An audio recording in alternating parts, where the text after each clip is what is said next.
Primera estación, el podcast de estacionpacífico.com con Miguel Ángel Vargas.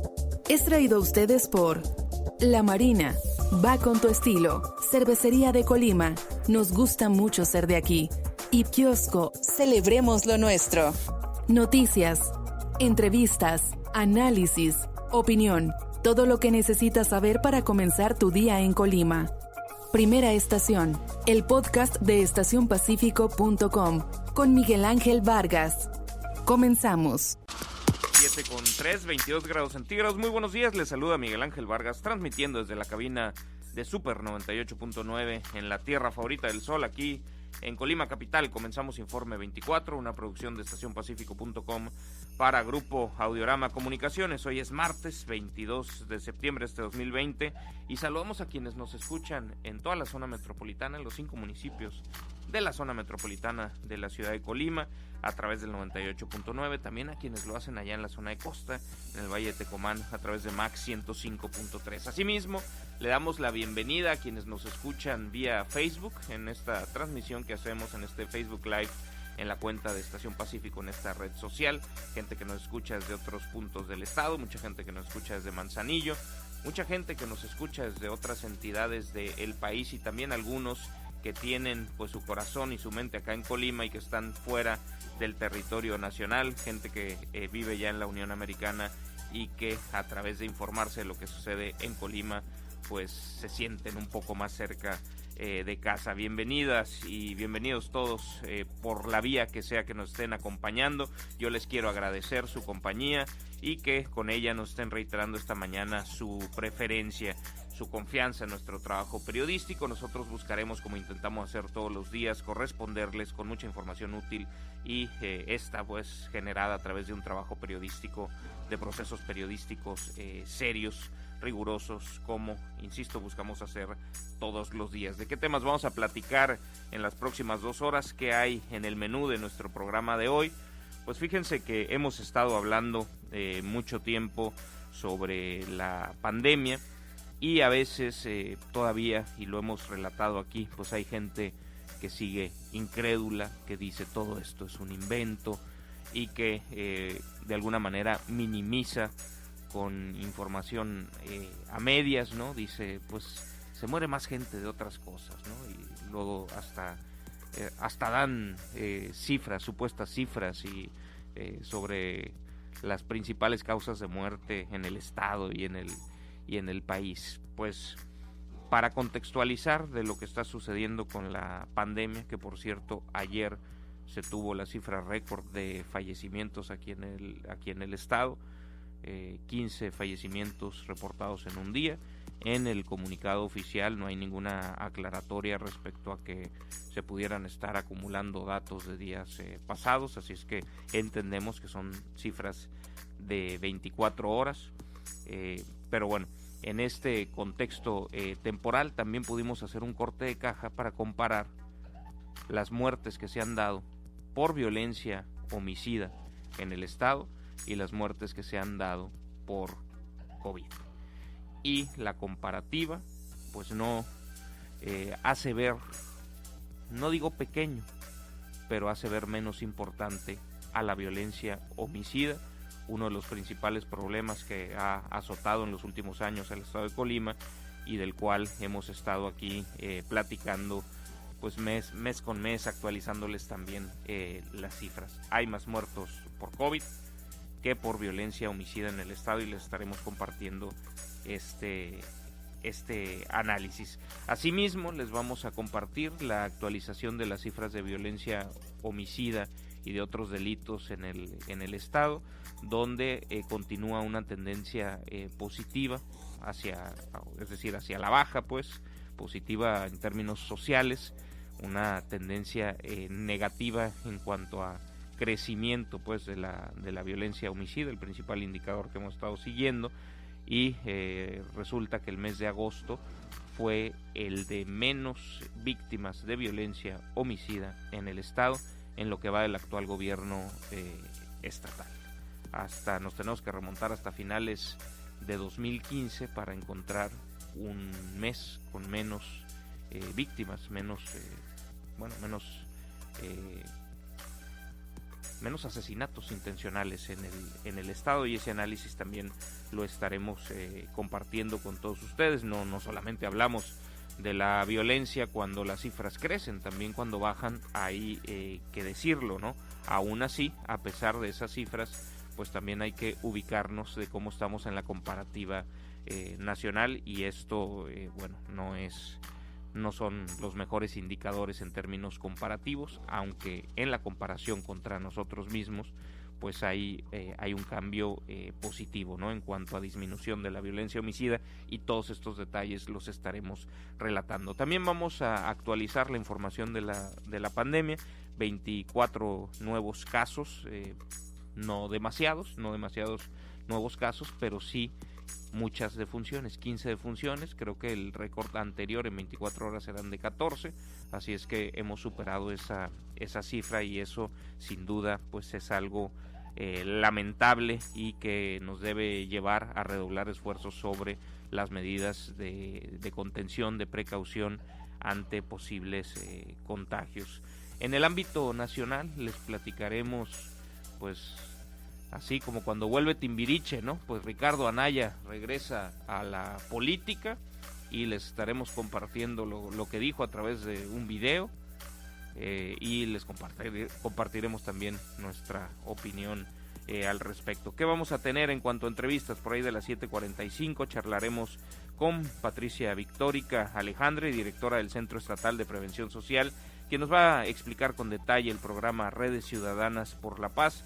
También nos va a compartir los resultados de una convocatoria para realizar TikToks por la paz. Ya nos contará de qué se trata. Después de las 8:05 de la mañana conversaremos con Darwin Franco. Él es coordinador de Zona Doxy en días recientes, en conjunto con Quinto Elemento Lab, una organización de periodismo que alienta y realiza reportajes de investigación, periodismo de investigación. Publicaron Jalisco, la verdad de los trailers de la muerte, un reportaje donde se da cuenta de la crisis forense que atraviesa ese estado a causa de los altos índices de violencia homicida, una tremenda falta de respeto a la dignidad de las propias víctimas, porque incluso pues la autoridad está obligada, incluso después de la muerte, a tratar con dignidad a todas las personas, incluso pues les digo, las que perdieron la vida por cualquier suceso de violencia. Después de las 8:30 entraremos en comunicación con Christopher Cernichiaro. Él es coordinador de finanzas públicas locales del Centro de Investigación Económica y Presupuestaria, y con él vamos a platicar de dos temas: qué tan endeudado está el estado de Colima en comparación con otras entidades del país, que es lo que marca esta comparativa y qué tendencia ha seguido en los últimos años.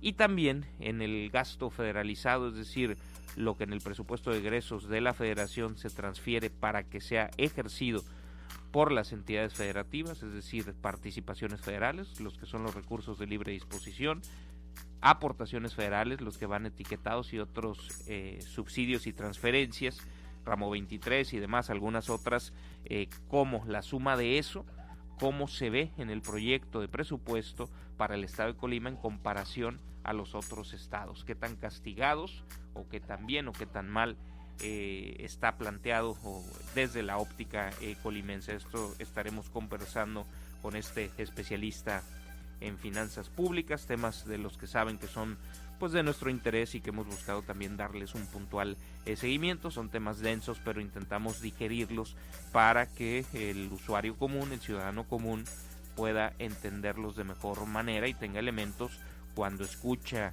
posicionamientos de un lado del espectro político y del otro, pues de cuál es la realidad, ¿no? Porque obviamente unos se quejan de todo, otros defienden absolutamente todo, y a veces el ciudadano pues le cree a quien más confianza le tiene, pero siempre le queda la dudita de cuál es la realidad. ¿Se está planteando la llegada de menos recursos o no? ¿Está endeudadísimo Colima o no? De todo ello platicaremos con la gente del CIEP después de las 8:30 de la mañana. Les recuerdo que nos pueden enviar cualquier tipo de pregunta, cualquier comentario o sugerencia, ya sea en la zona de comentarios de la transmisión en Facebook, que si no nos están siguiendo vía Facebook, se pueden ingresar simplemente para dejarnos algún comentario, o si prefieren pueden hacerlo vía WhatsApp. El número con el que procesamos todos estos comentarios es el vía WhatsApp solamente, en el 312-171-0598. Se lo repito, 312-171-0598. Así es que dicho lo dicho y anunciado los temas y las entrevistas anunciadas, después de una breve pausa, arrancamos. Efectivo cuando quieras en La Marina. Ahora puedes disponer de efectivo con tu línea de crédito La Marina. Acude a tu sucursal y te decimos cómo. Consulta condiciones en tienda. La Marina va con tu estilo.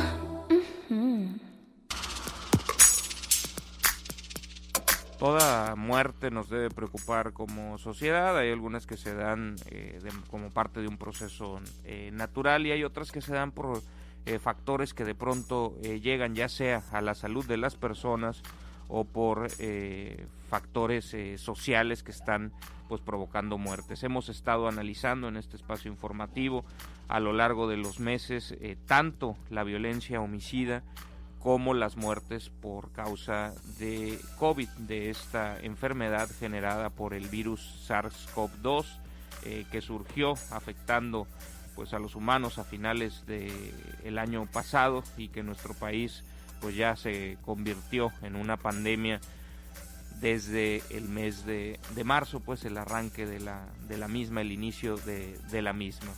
Y se dan muchas discusiones, hay gente con cierto nivel de incredulidad sobre lo que está sucediendo, porque ha tenido la suerte de que no le tocan casos cercanos, porque no ha visto lo que sucede, el tremendo esfuerzo y la cantidad de tragedias que se viven día a día por esta causa, por el COVID, en los centros de salud en todo el estado y en todo el país, y que a veces pues repite sin verificar pues de que se muere más gente por tal cosa, ¿no? Que por influenza todos los años se muere más gente y nadie dice nada, por X cosa, ¿no? Es de los que yo he escuchado en distintos lugares. Pues en este momento se puede decir que el COVID ha generado más muertes en el estado de Colima que la violencia homicida, una de las principales causas de muerte en el estado, recordando que desde inicios de 2016 el estado se ha mantenido, quizás un par de meses, si se ve solo la tasa de ese mes, no, pero de manera consistente, como el estado en términos proporcionales a su población con la mayor violencia homicida del país. No hay otro estado del país donde uno tenga mayor probabilidad de ser asesinado que en el estado de Colima, y aún así hay más muertos en Colima por COVID que por violencia homicida. Pero permítanme contarles pues en qué contexto se da esto. Esto se da en un contexto donde sí seguimos siendo el estado con mayor violencia homicida, pero que hemos tenido una clara tendencia a la baja en la violencia homicida. Ahorita pasamos a estos comparativos específicos que hacía entre violencia homicida y COVID. Permítanme nada más contextualizarles del momento de violencia que estamos viviendo en el estado. Pues continúa a la baja. En agosto de este año se registraron 27 víctimas de homicidio doloso, es la cifra más baja en lo que va del gobierno de Ignacio Peralta, que recordaremos entró en funciones en febrero de 2016.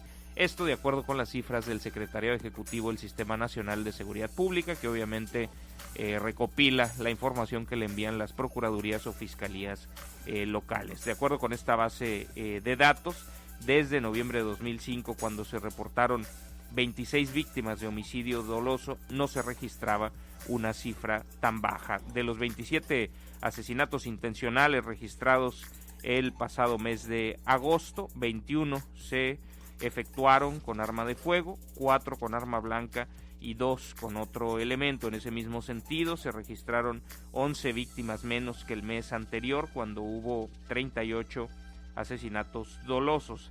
Agosto es también el mes con menos víctimas de homicidio en lo que va del año. Con estas disminuciones que hemos relatado, Colima bajó a la posición número 7 en la tasa de víctimas de homicidio doloso por cada 100,000 habitantes, de acuerdo con el análisis que hace el sitio El Crimen de los datos de todas las entidades. En este momento se encuentra en posición 7, pues en el acumulado, en la cifra mensual. Este mes es en la posición 7, no es el acumulado anual, que ahí habría que hacer la revisión, porque entiendo que todavía seguimos, no sé si hasta arriba o en las primeras posiciones, pero si vemos solo la tasa anualizada del mes de agosto, estamos en posición número 7, con una tasa de 44.3 homicidios dolosos por cada 100,000 habitantes. Arriba de Colima se encuentra Baja California, con 89.3 víctimas de homicidio doloso por cada 100,000 habitantes. Chihuahua con 87, Zacatecas con 64.1, Guanajuato con 63.2, Sonora con 58.5 y Michoacán con 45 por cada 100,000 habitantes. Tasa del mes de agosto anualizada, es decir, si este ritmo de violencia se mantuviera por todo un año, esas serían las tasas. La acumulada hasta el mes de agosto es otra cuestión y tendríamos que revisarlo. No tengo el dato aquí, pero se los comparto en un momentito más. En el ámbito nacional se registraron en agosto 2.973 homicidios dolosos, víctimas de homicidio doloso, prácticamente lo mismo que un mes antes, 7 víctimas menos que en el mes de julio, cuando hubo 2.980 víctimas. En lo que va del año, México suma 23.471 asesinatos intencionales, 342 víctimas más que en el mismo periodo del año anterior, cuando hubo 23.129 homicidios. La cifra de incidencia delictiva da cuenta también que durante agosto en Colima se registraron 3 feminicidios, los 3 llevados a cabo con arma de fuego. Esta cifra de agosto se posiciona como el mes con más víctimas de violencia feminicida en Colima en lo que va del año. En este 2020, Colima reporta un total de 12 feminicidios, 7 de los cuales se llevaron a cabo con arma de fuego, 2 con arma blanca y 3 con otro elemento. Colima es el estado con la mayor tasa de feminicidios a nivel nacional, con 8.8 víctimas por cada 100,000 mujeres. Le sigue Zacatecas, pero tiene una tercera parte de esto, 2.7 feminicidios por cada 100,000 mujeres. Durango 2.5, Veracruz 2.4 y Morelos 2.2. A nivel nacional se contabilizaron en el mes 78 víctimas de feminicidio, pero en lo que va del año suman 645 los asesinatos por cuestiones de género en el país. Pero este es el contexto temporal en el que de violencia en el que hacíamos esta comparativa, pero ya entrando de lleno en la comparativa, pues les reitero, son más las personas que han muerto por COVID que las que han perdido la vida víctimas de homicidio doloso en el estado de Colima. Tanto si comparamos solo los meses de la pandemia, la primera víctima del COVID en el estado se dio en el mes de abril, aunque comenzamos con todas las restricciones y demás en el mes de marzo y comenzaron algunos casos en marzo. La primera víctima se da en el mes de abril. Si comparamos abril contra el último dato que tenemos completo, el mes completo de agosto, pues las muertes por COVID son mayores a las muertes por homicidio doloso. Van del mes de abril hasta finales de agosto 444 personas que en Colima perdieron la vida por este padecimiento causado por el virus SARS-CoV-2, mientras que las cifras del Secretariado Ejecutivo del Sistema Nacional de Seguridad Pública dan cuenta que en el mismo periodo, abril-agosto, fueron 234 personas las que murieron por homicidio doloso. Estamos hablando de 210 muertes más por COVID en el periodo de la pandemia que por homicidio doloso. Y si no les gusta esa comparativa, pues hagamos el acumulado del año. Es decir, aunque la pandemia no haya comenzado en el mes de enero en Colima, si tomamos todo lo que va del año, enero, agosto, hay 444 muertes por COVID y hay 429 muertes por homicidio doloso en lo que va del año. Es decir, pues tenemos 15 fallecimientos más por COVID que por homicidio doloso, y con la incluso dándole esta ventaja de el homicidio doloso comenzarlo a contar desde el mes de enero, aunque la pandemia no comenzó en el mes de enero. Ese es el nivel de problema que estamos enfrentando con este asunto de salud pública. Obviamente en el mes de enero hasta junio no eran mayor las cifras mensuales de muertes por violencia homicida que por COVID. Por ejemplo, en enero eran 72, obviamente no había muertes por COVID. En febrero 64 fallecidos por homicidio doloso. En marzo 59 por homicidio doloso, todavía no había fallecimientos por COVID. En abril, que se dieron los primeros fallecimientos por COVID, había 57 fallecidos por homicidio doloso y 3 por COVID. En mayo, 60 fallecidos por homicidio doloso, 23 por COVID. En junio, 52 fallecidos por homicidio doloso, la misma cifra por COVID. Ese mes pues representó el mismo nivel en cuanto a causas de muerte. En julio pues ya se dispararon las muertes por COVID, 141 fallecimientos y solo 38 por homicidio doloso.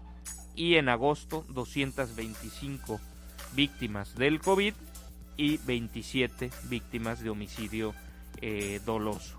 198 de diferencia en el último mes, y como les decía, si comparamos el acumulado del año, pues 444 muertes por COVID, 429 por homicidio doloso. Si comparamos nada más el periodo de la pandemia, 444 por COVID, 234 por homicidio doloso. Esa es la magnitud del problema que estamos enfrentando, y por lo cual pues habría que seguirnos cuidando. Vamos a hacer una pausa porque vamos obviamente a sumar a este análisis el tema de la actualización de las cifras de la pandemia, porque les hemos dicho aquí, no estamos para echar las campanas al vuelo.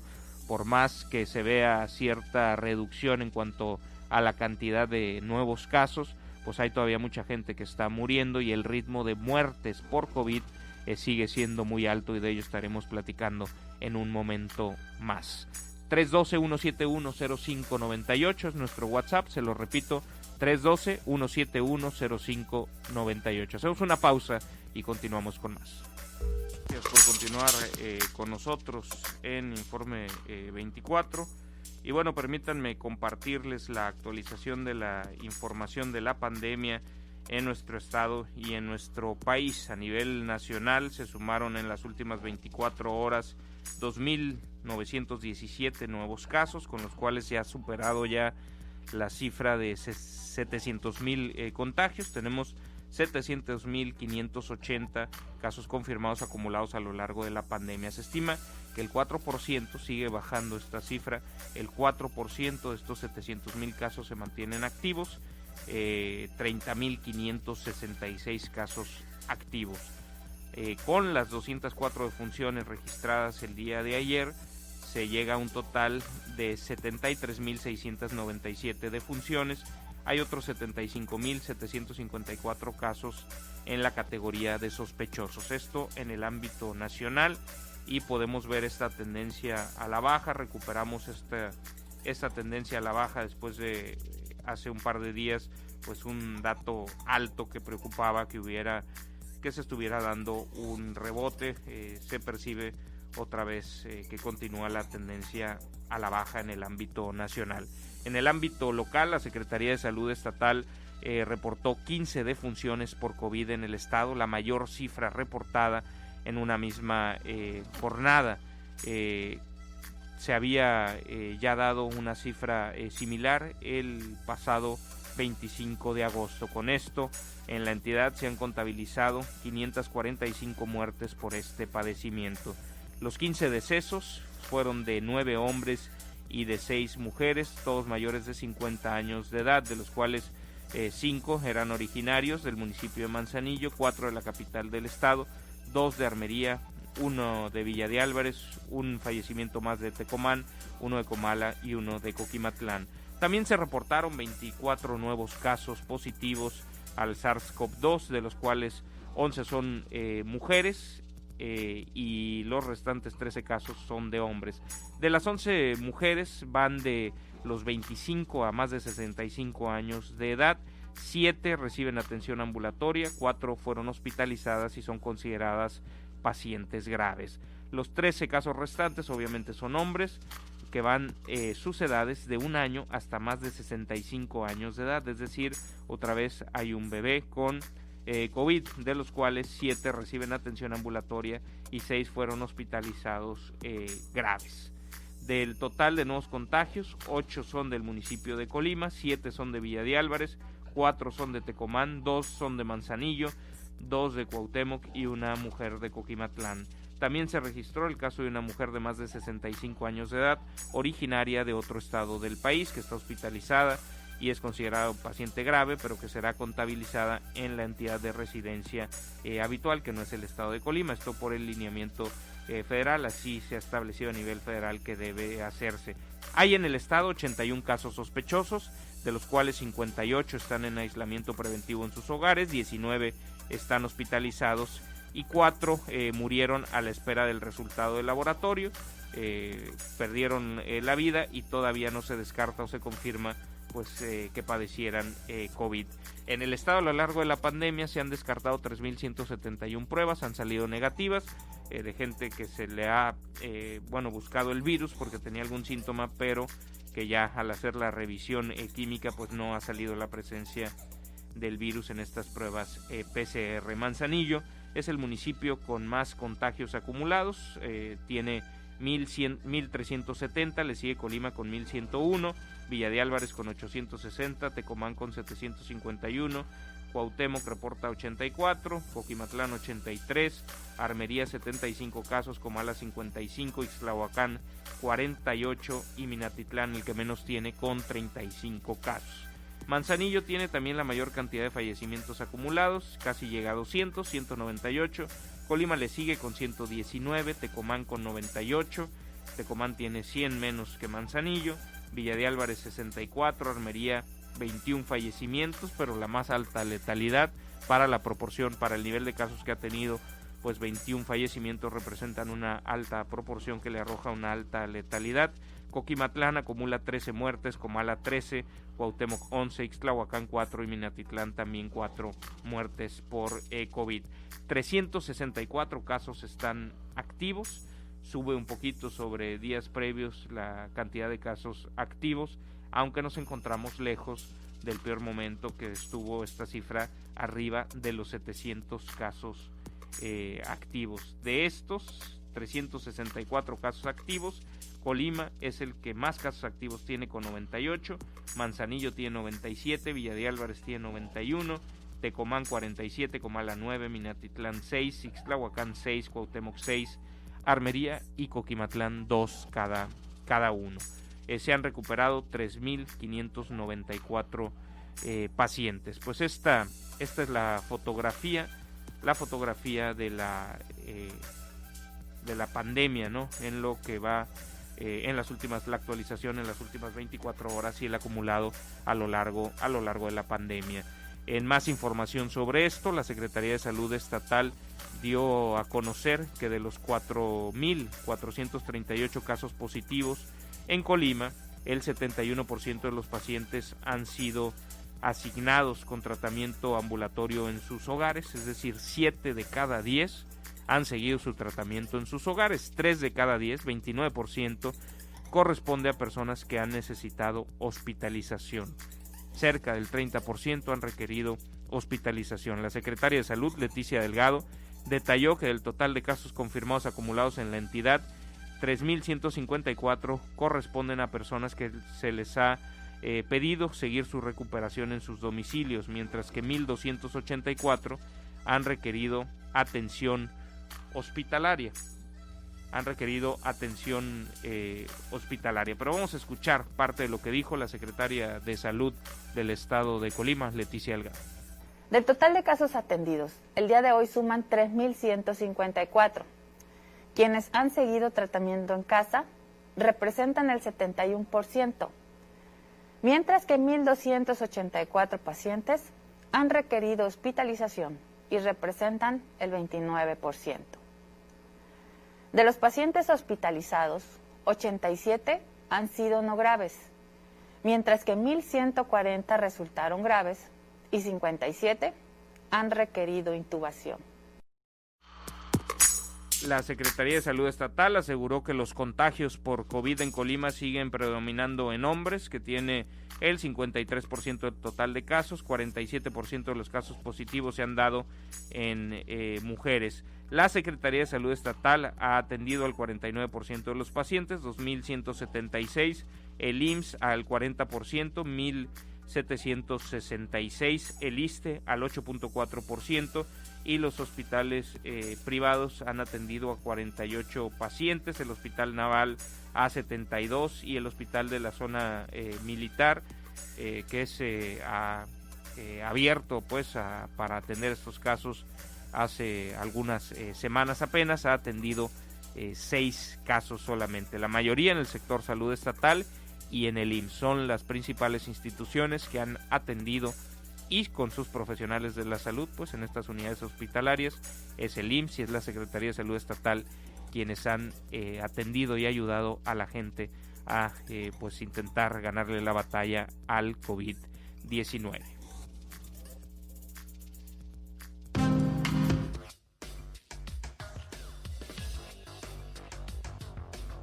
En la información que aportó la Secretaría de Salud Estatal en la videoconferencia del día de ayer, también habría que resaltar que Cuauhtémoc e Ixtlahuacán son los municipios del estado que registran la mayor positividad de casos por COVID durante la última semana epidemiológica, pues el 100% de las pruebas tomadas en estos municipios resultaron positivas al virus.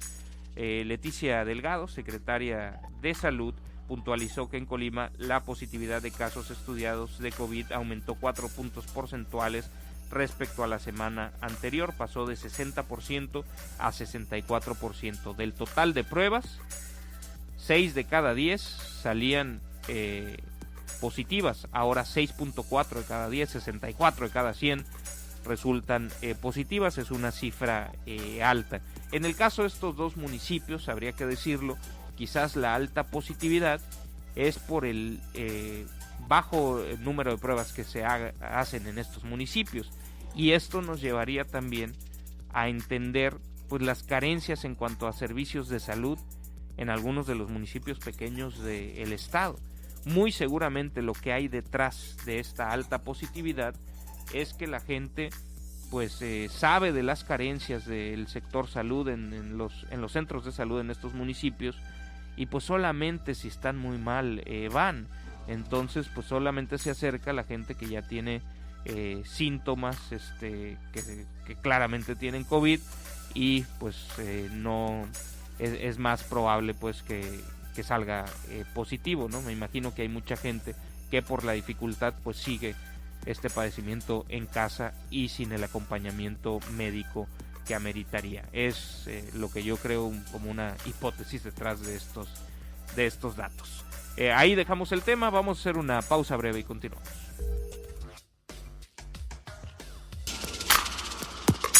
Gracias por continuar con nosotros en Informe 24, y saludo a través de la línea telefónica de este programa a Patricia Victórica. Ella es directora del Centro Estatal de Prevención Social.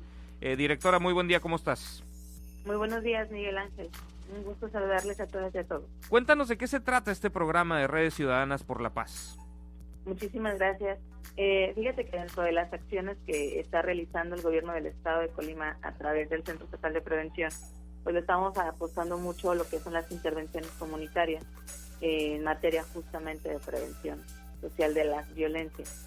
Esto porque al inicio de la administración se veía la prevención del delito desde un enfoque que de pronto tiene que ver reactivo, ¿no? Obviamente por las incidencias de robo a casa habitación, las incidencias de extorsiones telefónicas. Sin embargo, también se estudiaba que era importante abordar esos orígenes de situaciones que de pronto se generaban hacia los hechos delictivos. Encontrábamos en las estadísticas muchos conflictos vecinales que parecieran no importantes de inicio, pero que en este proceso de las violencias, o de cómo va evolucionando la violencia, pues justamente veíamos también que esos conflictos vecinales de pronto se volvían problemas ya más grandes, porque ya los vecinos se peleaban a golpes, o ya teníamos incidencias reportadas donde existían amenazas con algún tipo de arma, y que esto de alguna manera era parte como del proceso evolutivo de la violencia, ¿no?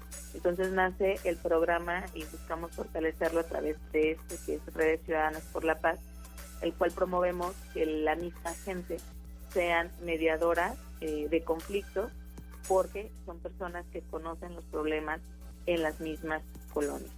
Esto también nos lleva a fortalecer líneas de acción, Miguel Ángel, con la recuperación de espacios públicos. Mira, yo de verdad reconozco mucho que en este momento muchas autoridades, muchos actores políticos están recurriendo a la recuperación de espacios, pero creo que el enfoque justamente, si buscamos que sea de impacto, pues tenemos que promover que sea la gente quienes recuperen sus propios espacios, porque si no se vuelven acciones de entrada por salida. Y lo que hace el programa de Redes Ciudadanas es justamente que sean las personas que viven en el entorno, en la comunidad o en la colonia, para que a partir de estas personas puedan identificar los problemas que hay en la colonia, y que junto con ello podamos fortalecer que esas personas se vuelvan autogestoras, también se vuelvan parte de las soluciones, y que ganamos con esto, pues la apropiación de esos mismos espacios públicos.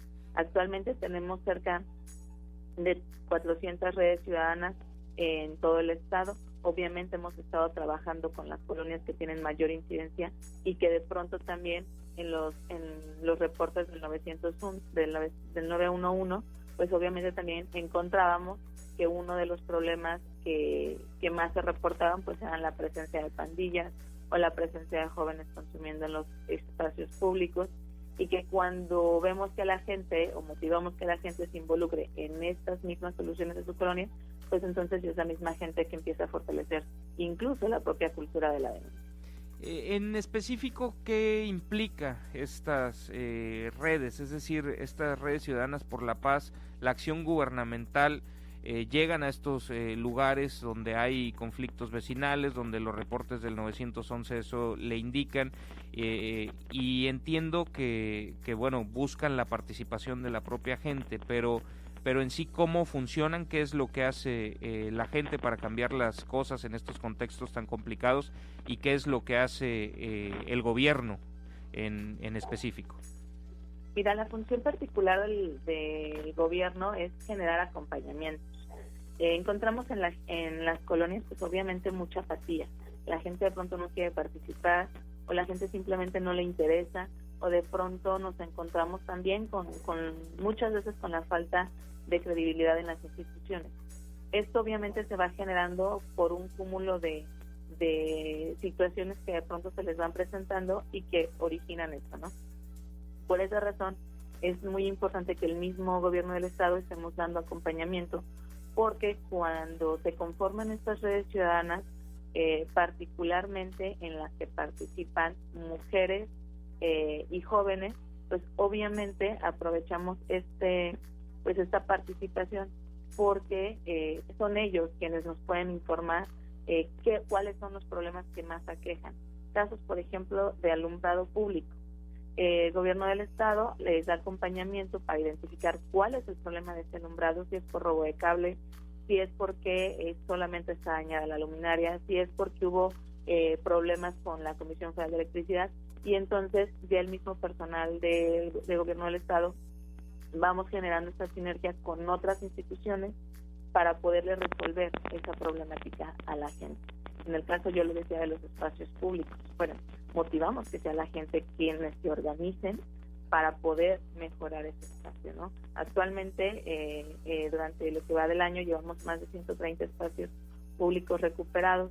14 de ellos han logrado hacerse a través del programa Centros de Bienestar e Innovación Cultural, un programa que no solamente implicaba como una limpieza de un espacio, sino la recuperación de, si era necesario, de hacerle mejoras a alguna infraestructura que ya existiera y que de pronto estuviera en abandono. Bueno, fueron 14 espacios en este sentido, y que a través de actividades culturales, deportivas y recreativas se mantuvo la presencia de algunos profesionales del arte, profesionales en psicología, criminología, pero también la participación de la comunidad, porque recuperar un espacio pues no solamente es ir a limpiarlo y ya vámonos, ¿no?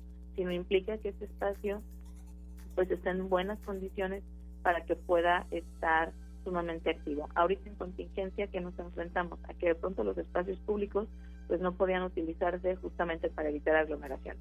Sin embargo, a través de las redes Ciudadanas por la Paz empezamos a generar condiciones porque veíamos que la gente de todas maneras acudía a estos espacios. Entonces, justamente a través de las personas que integran las redes, que son personas que viven en X colonia, pues que a través de ellos pudiéramos capacitarles también con el tema de salud, y eso ellos a su vez en este momento ya están fortaleciendo las medidas preventivas con las personas que acuden a los espacios. Esas personas son quienes han estado incluso poniendo las lonas en sus propias colonias respecto a cómo se usa de forma adecuada el cubrebocas o cómo debe ser el lavado de manos, ¿no? O sea, las redes ciudadanas realmente fortalecen la cohesión social en la comunidad, pero sobre todo nos permiten también a las administraciones a tener información que de pronto deba de ser también considerada para las incidencias delictivas, y sobre todo poder dar acompañamientos cuando la gente necesita poner una denuncia o cuando la gente necesita atender un problema de adicciones. Nosotros estamos otorgando algunas becas para la desintoxicación junto con un acompañamiento, y que obviamente también las redes ciudadanas son las responsables de poder generar mediaciones de conflictos comunitarios, que al final esto es parte del modelo también de justicia cívica que existe en el Estado, y que a su vez también las mismas personas sean quienes apropien estos problemas, porque al final las personas se quedan ahí, ¿no? Si las administraciones o municipales o estatales de pronto entramos en un periodo de 6 años, pero pues la realidad es que las personas se quedan ahí. Entonces, las personas son quienes tienen que estar fortaleciendo su propia participación para poder exigir el cumplimiento de las mismas políticas públicas que tengan las administraciones. ¿Cómo se logra? Me cuesta trabajo entender cómo puede tenerse éxito en la recuperación de un espacio público. Entiendo la parte que nos dices, si es solamente la acción del gobierno de llegar, limpiar, pintar, etcétera, volver a arreglar el alumbrado público o lo que haga falta, ¿no? Cortar el pasto, etcétera, etcétera. Pues es de entrada por salida, y las condiciones que llevaron a que este espacio público pues no estuviera apto para la vida comunitaria pueden regresar.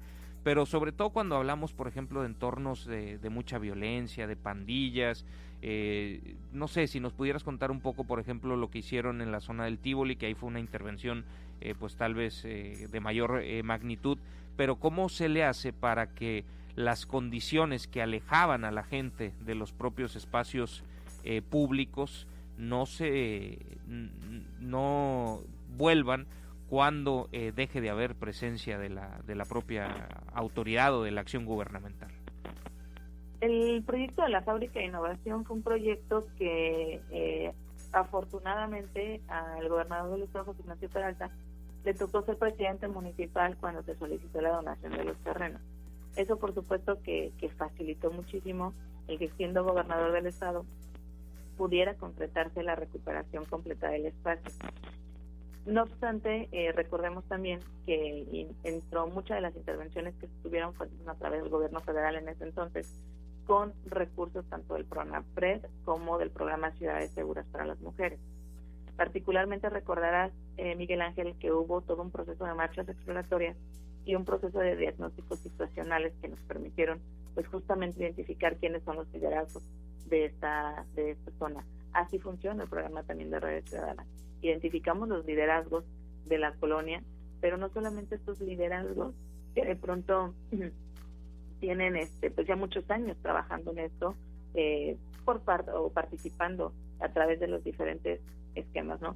Sino que también buscamos que estos liderazgos sean juveniles, porque recordemos que muchos de los liderazgos de algunos grupos dentro de las colonias pues son jóvenes, ¿no? Jóvenes que de pronto no tienen ciertas oportunidades y que de pronto pues iban a las canchas a jugar o de pronto a consumir. En estos jóvenes obviamente nos encontramos chicos que no son consumidores dependientes, pero sí experimentadores. Entonces, lo que favoreció justamente la intervención del Tívoli fue todo este esquema integral de poder generar condiciones propicias. Llevábamos las becas de adicciones, porque si encontrábamos jóvenes que de pronto querían salir adelante, pero no tenían un recurso para poderlo hacer, bueno, se otorgaba la beca de tratamiento de desintoxicación. Posteriormente, si encontrábamos chicos que en ese momento no tenían alguna vinculación laboral o en su caso académica, bueno, por supuesto que ya entraba la Secretaría de Educación y la Secretaría del Trabajo para poder generar estas vinculaciones. Recordemos que la fábrica en sí, antes de generar como este edificio, se tuvo que trabajar de forma comunitaria durante mucho tiempo. Es decir, tuvimos que fortalecer primero la dinámica comunitaria ahí, porque de no ser así, Miguel Ángel, tú sabes que después quedan edificios pues que nada más quedan como elefantes blancos. Sin embargo, cuando se generan esas condiciones en la misma colonia, podemos fortalecer que estos edificios, pues por supuesto, sigan siendo cuidados y defendidos por la misma comunidad. Siempre he mencionado que si no se trabaja sobre la raíz, pues por supuesto que vamos a pasar las administraciones y los programas junto con ellos. Buscamos que estos esquemas de intervención comunitaria se queden en la comunidad, porque al final la gente va a ser la que lo va a tener que defender, para que no queden de pronto estos proyectos sujetos a una voluntad política. Caso del Tívoli, actualmente, bueno, tenemos una zona mucho más tranquila, pero también tenemos una zona que defiende su espacio. ¿Por qué razón? Porque la fábrica de innovación, también debemos decirlo, ha pasado por diferentes procesos administrativos que de pronto la gente los ha detectado y entonces la gente dice, este es mi espacio, pero hoy no me voy a meter a la fábrica, hoy voy a trabajar desde la cancha, ¿no? Y esto de pronto también a las personas que están al frente de los programas, pues permite identificar cuáles son las coyunturas que tienen que seguir fortaleciendo con las administraciones, pues para poder dar también el resultado que la gente está pidiendo, ¿no? Y me llama la atención esto que decías sobre los liderazgos jóvenes, cómo impulsar estos liderazgos que de alguna manera por ellos pase el apropiamiento de los espacios públicos y del propio porvenir de la comunidad, sin generar confrontaciones con, por llamarlos así, otros liderazgos criminales que seguramente pues también influyen en la vida en la comunidad. Primeramente debemos de visualizar a los jóvenes como un potencial importante para el desarrollo tanto económico como social de cualquier ciudad. No podemos tampoco criminalizar a la juventud por el simple hecho que de pronto se establece mucho como este estigma que los jóvenes son los consumidores o los jóvenes son quienes delinquen. O sea, creo que tenemos que también como ir cambiando un poco el discurso en relación a que tenemos que seguir fortaleciendo las oportunidades de desarrollo. Caso particular respecto a su señalamiento. Los jóvenes si están en una cancha que están drogándose es porque no tienen otra actividad. Obviamente durante el día duermen porque es parte del efecto del consumo, pero nuevamente en la tarde noche salen. ¿Y por qué salen? Porque salen nuevamente a generar cohesión con sus partes, y que esto genera que el consumo sea como este vínculo de unidad con otros jóvenes.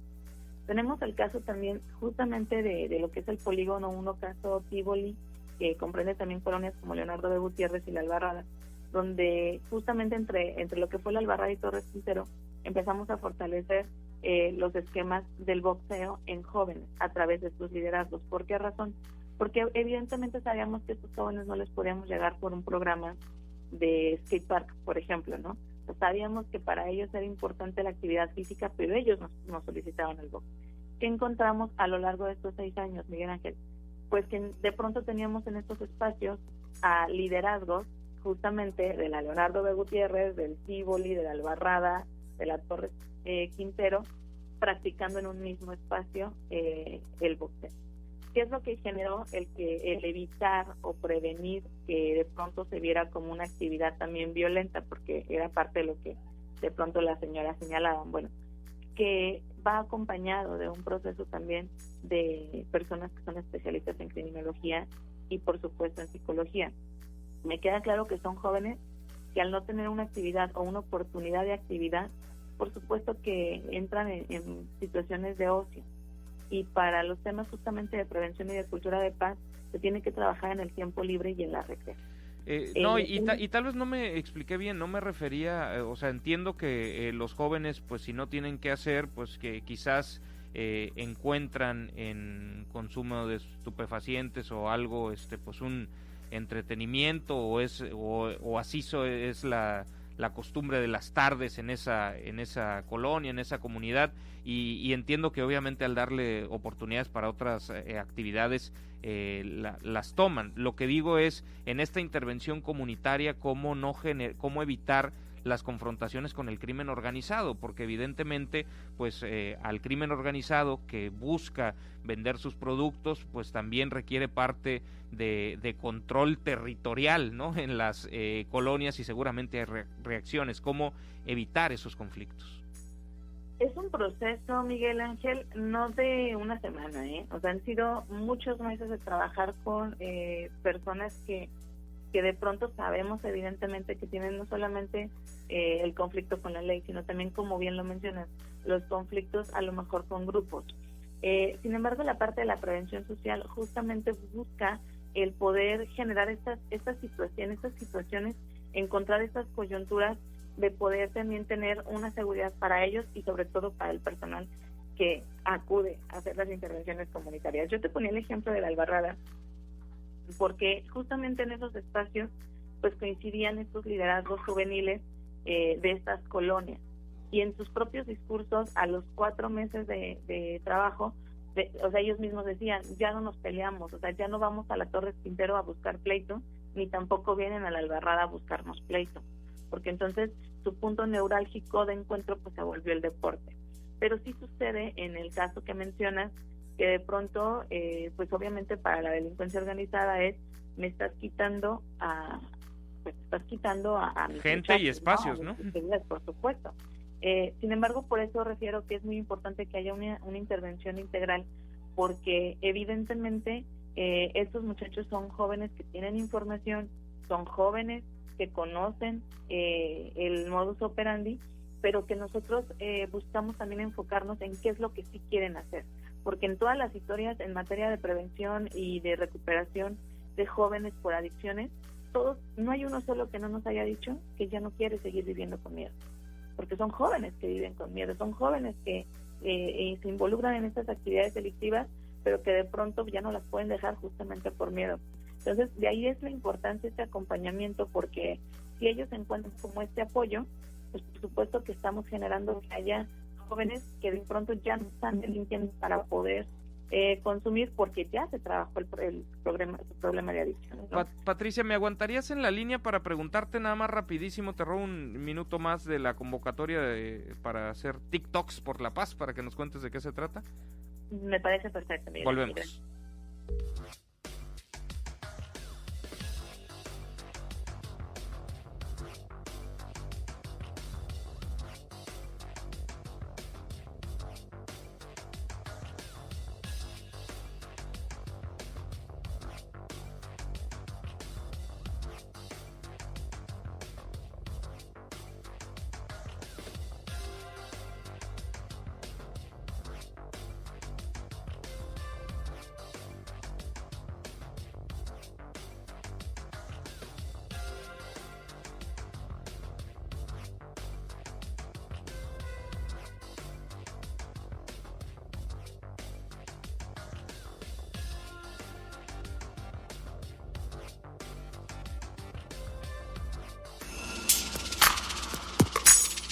Gracias por continuar con nosotros. Seguimos conversando con la directora del Centro Estatal de Prevención Social, Patricia Victórica Alejandre.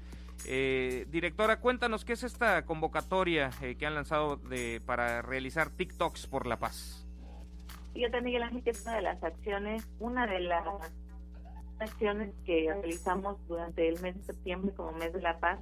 Recordemos que el día de ayer fue el Día Internacional de la Paz, y la verdad es que nos dio mucho gusto ver que cada año se va permeando más la conciencia de que hay un día internacional, y que justamente lejos de romantizar la paz como una ausencia de guerra, fortalecer los esquemas de paz a través de mecanismos de transformación de conflictos, porque al final conflictos siempre va a haber. Sin embargo, la diferencia marca cómo los vamos resolviendo, ¿no? Y justamente una de las líneas de acción es trabajar la vinculación y la participación en familia.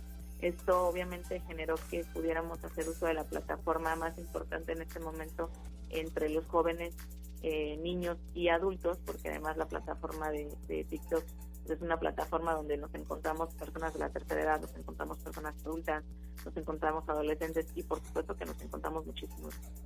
Entonces esta convocatoria lo que quisimos fortalecer fue justamente en un tema de prevención digital, pues que también los padres y madres de familia pudieran estar vinculados a que conocieran la plataforma. ¿Qué generamos? Que a través de mensajes de paz, a través de esta plataforma digital, pues pudieran promover acciones positivas en sus familias y en sus entornos, temas de autocuidado y también los mismos esquemas de prevención de adicción. Decirte, Miguel Ángel, que tuvimos cerca de 40 participaciones. Obviamente tuvimos que ir filtrando porque pues no todos con la convocatoria, y que estuvimos teniendo todo lo que fue la parte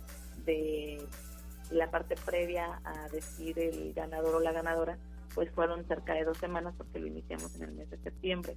El día de ayer ya pudimos revisar toda la parte que implicó.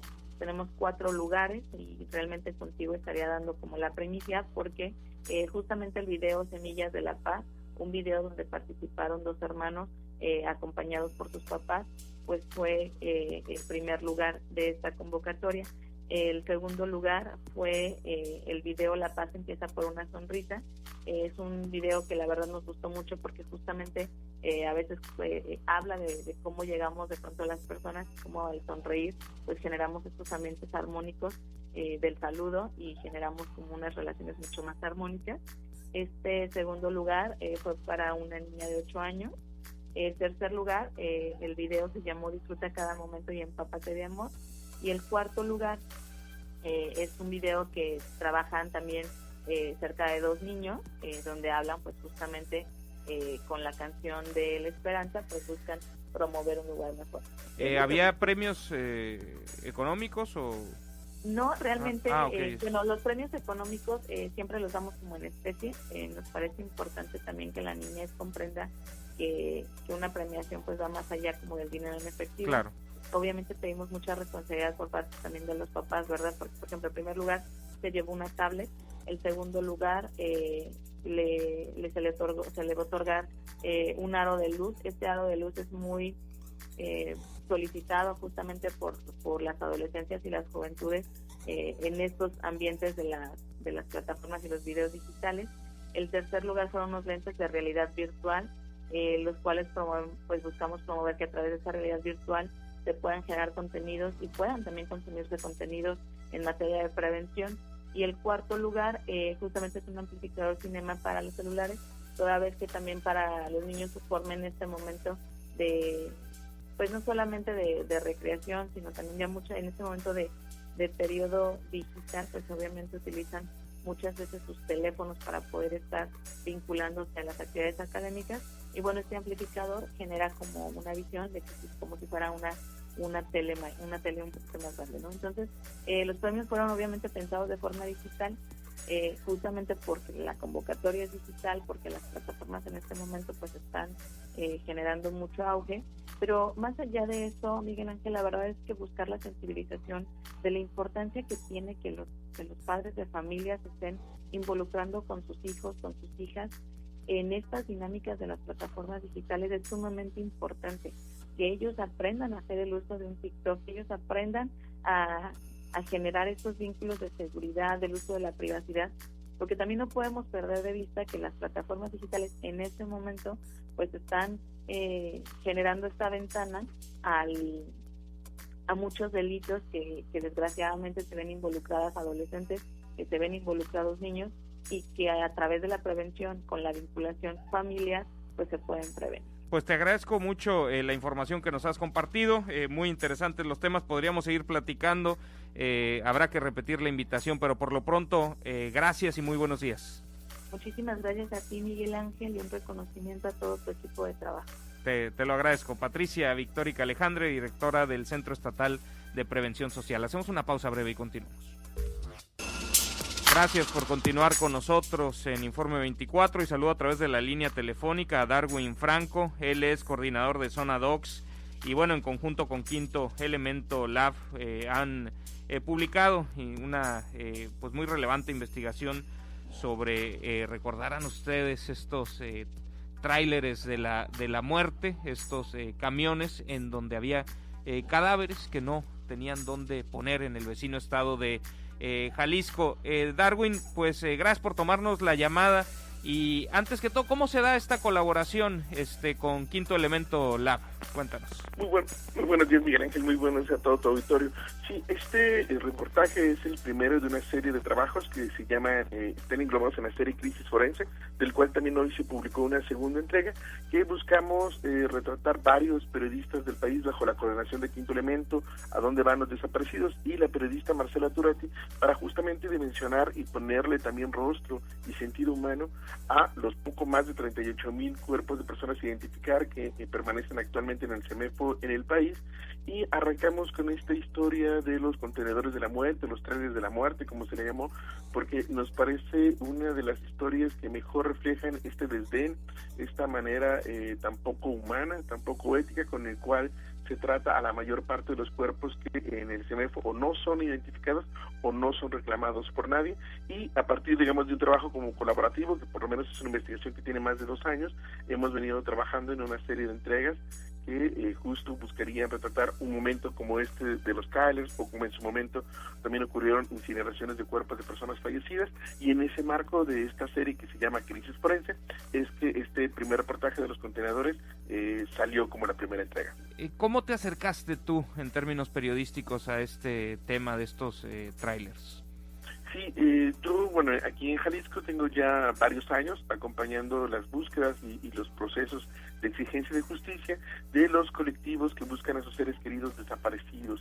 En este, digamos, caminar junto con ellas, fuimos dimensionando cuál era como el peso que tenía, sobre todo para el caso de Jalisco, las búsquedas al interior del CEMEFO y las irregularidades que había en el Instituto Jalisciense de Ciencias Forenses.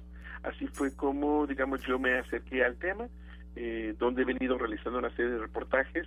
El primero tuvo que ver con las incineraciones que el propio gobierno del Estado de Jalisco hizo entre 2006 y 2015, donde incineró más de 1,559 cuerpos de personas fallecidas no identificadas.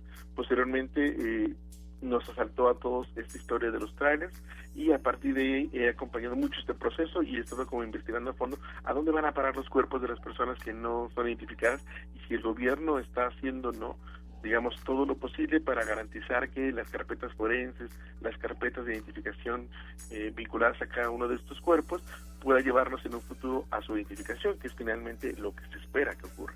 Oye, para la gente que nos está escuchando y que tal vez como que les suena, que se acuerdan de algo del caso que estamos hablando, pero que no lo recuerdan bien, ¿nos puedes contar qué fue lo que pasó, cuándo sucedió y qué fue lo que sucedió? Sí, con mucho gusto. Estos contenedores fueron descubiertos entre el 16 y el 18 de septiembre del 2018, es decir, hace 2 años. Y se dieron a conocer porque vecinos comenzaron a denunciar que en un paraje baldío de un municipio de Jalisco que se llama Tlajomulco de Zúñiga había la caja de un tráiler, que de este tráiler empezaban, digamos, se olía muy mal, olores fétidos. Entonces los vecinos empezaron a registrarlo. Inicialmente los vecinos pensaban que era un contenedor con cuerpos o que había dejado el crimen organizado, el narcotráfico, y entonces empezaron a denunciar a través de redes sociales este contenedor, que simplemente fue abandonado por más de 16 horas en ese terreno baldío. Y cuando la sorpresa fue mayor, cuando llegaron las autoridades, llegaron los elementos de la Fiscalía del Estado de Jalisco a decirles a los vecinos que no se preocuparan, que no era un contenedor del crimen organizado, sino que era un contenedor que ellos mismos habían colocado ahí, porque justamente era un contenedor al cual no le habían encontrado lugar. O sea, tienen razón, sí son muertos, pero los dejamos nosotros. Exactamente, ¿no? Y es una situación bien grave porque el Estado tiene la obligación de hacer la preservación de los cuerpos justamente para garantizar su futura identificación. Llegaron las policías, lo dejaron ahí, después empezamos a investigar y se supo que este contenedor anduvo errante en diversas bodegas, en diversos lugares, por lo menos 16 días, ¿no? ¿Tenía refrigeración o tuvo algún momento refrigeración el contenedor? Pues en algunos momentos cuando estuvo en una primer bodega sí, pero cuando fue depositado en este terreno baldío pasó más de 16 horas sin refrigeración, entonces los cuerpos obviamente... O sea, no era un contenedor climatizado y demás.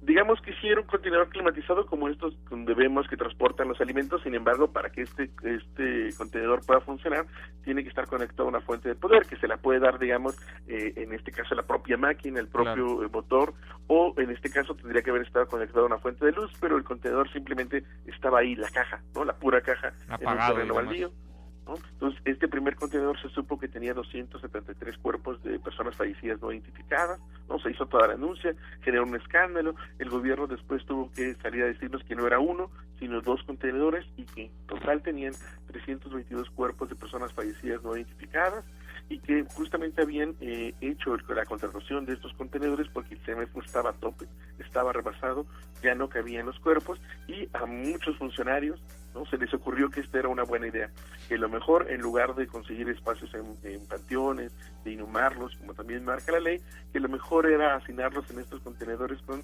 circunstancias adversas para su preservación, y así fue como la mayor parte... ¿A quién se le ocurrió de esto, Darwin? ¿A quién se le pareció buena idea? Pues hay un sinfín, digamos, de funcionarios involucrados, ¿no? Que van desde el propio exgobernador Aristóteles Sandoval, por lo menos 2 fiscales generales, 2 fiscales, digamos, centrales, el propio exdirector del Instituto Jalisciense de Ciencias Forenses, Luis Octavio Cotero, la propia persona encargada del CEMEFO, de los Servicios Médicos Forenses, es decir, hay un sinfín de funcionarios, por mencionar algunos, Roberto López Lara, Eduardo Almaguer, Raúl Sánchez, estos 2 últimos fiscales generales, Rafael Castellanos, Marisela Gómez Cobos, fiscales centrales, ¿no? Estos funcionarios no solo se les ocurrió esto, ¿no? Para salir al paso, sino que nadie se opuso, incluso firmaron un convenio donde se establecía legalmente que estos cuerpos iban a ser depositados en los contenedores, en tanto consiguieron un espacio, digamos, para inhumarlos, pero en realidad durante poco más de 2 años no hicieron un esfuerzo por conseguir un espacio y simplemente utilizaron, que es uno de los puntos centrales de nuestro reportaje, estos contenedores como una bodega, ¿no? Como si los cuerpos fueran objetos, y entonces nosotros nos enteramos que había 322 cuerpos porque el día que se descubrieron eran los cuerpos que estuvieron. Sin embargo, lo que nosotros fuimos comprobando a través de testimonios con víctimas es que en realidad los contenedores albergaron muchísimos más cuerpos, solamente que estos entraban y salían porque los iban entregando o porque los iban donando a universidades. Es decir, fue una circunstancia donde, insisto, los cuerpos fueron tratados como objetos y la problemática que está derivada de un problema de seguridad pública y una violación a los derechos humanos fue tratada más bien como un problema de carácter burocrático administrativo, ¿no? Donde necesitamos espacios porque teníamos más cuerpos y todos los cuerpos que tenían, digamos, ya no se estorbaban, entonces había que llevarlos hacia otro lado, y esto provocó que las identificaciones forenses, las carpetas forenses, no siempre se hicieran de buena manera, y que de manera específica, por lo menos, digamos, 69 de estos 322 cuerpos, pues es posible, o será muy imposible saber quiénes eran, porque la pequeña tarjeta de identificación que les pegaron, justo por la propia descomposición de los cuerpos, pues se desvaneció, y ahora ya no saben, digamos, qué cuerpo corresponde a qué carpeta. O sea, los tenían uno encima de otro y ¿cómo los identificaban? ¿Cómo era el...? Digamos que estos cuerpos tenían una especie como identificador, como una especie como de, digamos, como una calcomanía donde tenía un número de folio que correspondía a una... Pero pegada a la piel, o sea, un plástico... No, digamos, pegada a una bolsa plástica, ¿no? Es decir, si uno ve las imágenes de estos contenedores, es muy parecida a, lamentablemente, estas imágenes como cuando reportamos los medios de comunicación que el crimen organizado, digamos, embolsa a una persona y la deja en la vía pública, ¿no? Eran bolsas plásticas donde tenían a cada uno de estos cuerpos. Y se descompuso la propia etiqueta identificadora, ¿sí?